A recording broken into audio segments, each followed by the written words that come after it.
Néanmoins, comme tu le disais juste avant de lancer la conversation, euh, comment peut-on faire devant quelqu'un qui a perdu toutes ses capacités de décision et de volonté parce qu'il a une lésion cérébrale ou une lésion nerveuse et qu'il est, tout au moins à nos yeux, complètement déconnecté? Qu'est-ce qui se passe dans ce cas-là? Qu'est-ce qui, ta question est qu'est-ce qui se passe ou, Oui. ou est-ce que cette personne peut aussi connaître la paix et l'amour? Et ma question, elle est double. D'abord, qu'est-ce qui se passe à nos yeux et qu'est-ce qu'on peut faire à la limite pour lui, je veux dire, et est-ce que cette personne peut connaître effectivement une forme d'éveil? Voilà, c'est ça, oui. D'accord. Qu'est-ce qu'on peut faire pour cette personne? Le cours, surtout dans l'école de Kenneth Wapnick en tout cas, est extrêmement pragmatique et pratique. Vous aidez la personne quand vous pouvez. Tout d'abord, tout le monde a besoin d'aide au niveau où il perçoit son besoin. Donc, il faut toujours donner à quelqu'un l'aide qu'il lui faut, de le plus pratique et le plus pragmatique. C'est là où on commence. S'il y a douleur, on soulage la douleur. S'il y a un autre problème, on soigne ce problème d'abord. Puis surtout, puisque notre première occupation, c'est de trouver assez de confort physique pour pouvoir regagner un peu de conscience claire. Tant qu'il y a de la douleur et de la peur, on ne peut même pas commencer à réfléchir sur ces autres questions. Et on aurait eu raison de te dire paix intérieure, arrête de me parler de paix intérieure. Euh, euh, Toujours dans un deuxième temps, on ouvre cette autre phase du questionnement. Il y a d'abord le bien-être physique euh, qui doit être notre première préoccupation. Et deuxièmement, la question du bien-être psychique. Tout ce que nous pensons, tout ce que nous ressentons, tout notre monde émotionnel par rapport à notre condition physique. Et c'est là où vous aurez raison de me dire, mais Bernard, comment ne pas être gêné, comment ne pas connaître la peur ou se sentir amoindri quand on est face à quelqu'un qui, par exemple, suite à un AVC, a perdu 50% de ses capacités motrices ou autres. Et là, ça serait quasiment impossible de répondre à cette question sur le plan de la question.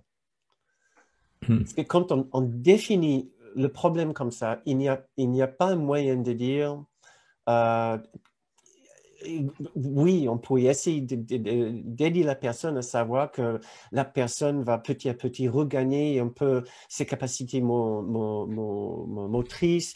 La condition va s'estomper, mais pour d'autres personnes, non. D'autres personnes sont sur le voie de départ et ils vont pas regagner la capacité totale de leur corps.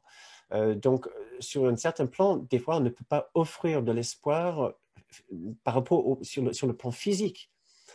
Et c'est là où souvent nous devons essayer de passer très vite sur notre plan et essayer de voir que peu importe la condition du corps, l'esprit de la personne a toujours accès à cette qualité de paix et d'amour qui demeure dans son esprit juste, dans son sanctuaire intérieur.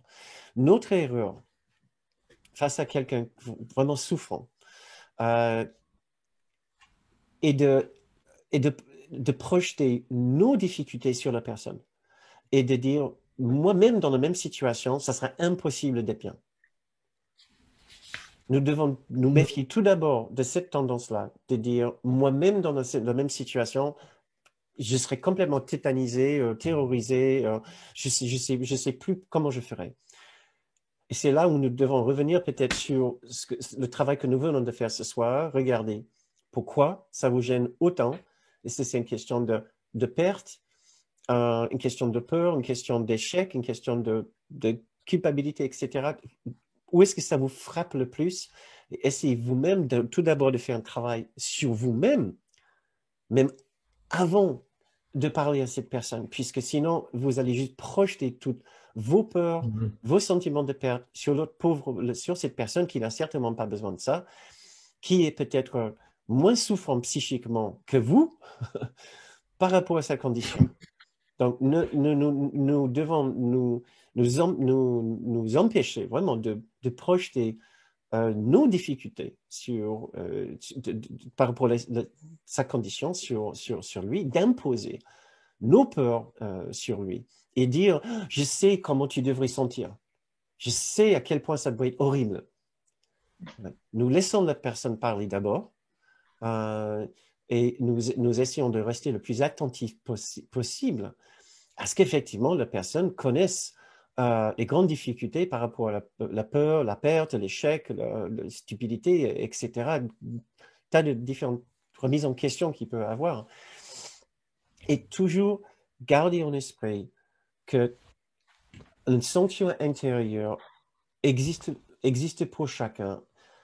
Ce n'est pas forcément facile à trouver, mais nous devons au moins commencer avec cette idée-là, qu'il est impossible d'effacer totalement ce sanctuaire intérieur et la présence de la paix de l'esprit de quelqu'un. C'est des constantes, c'est des qualités permanentes dans l'esprit de quelqu'un. Et nous ferions vraiment bien de nous en souvenir. Et si c'est difficile de nous en souvenir, ce n'est pas difficile parce que nous avons personne malade en face de nous, c'est parce que nous projetons dans la maladie de la personne. C'est deux choses vraiment différentes. Ouais. Donc, nous devons d'abord faire un travail sur nous avant même peut-être d'essayer d'aider cette personne. Nous avons besoin d'aide. Et ça vaudrait peut-être la peine de lire le livret sur la psychothérapie qui parle justement de cela.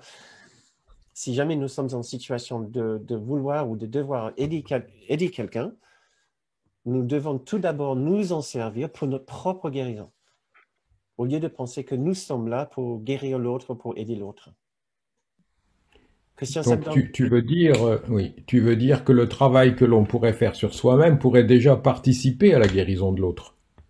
C'est ce qui participe à la guérison de l'autre. Ouais. La guérison de l'autre, puisqu'il y a toujours deux plans, il y a le plan pragmatique, pratique, mais il y a le plan de l'esprit. La personne va toujours capter la paix intérieure ou la peur dans votre esprit.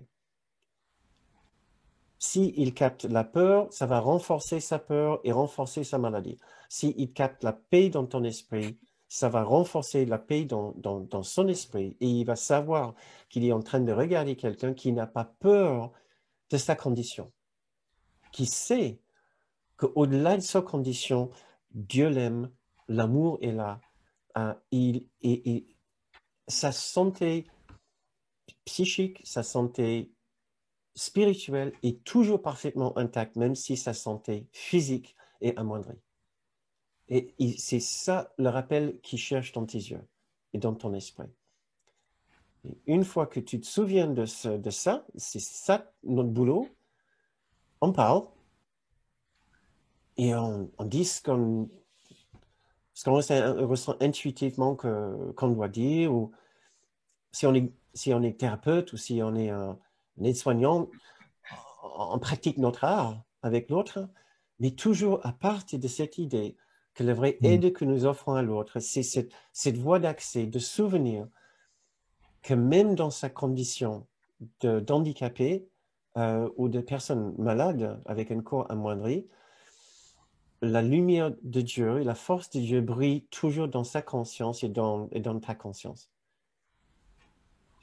Ça te donne une idée Oui, oui, très, très, très bien. Merci beaucoup, Bernard. C'est un éclairage très important. Mm. Merci, Christian. Merci, merci.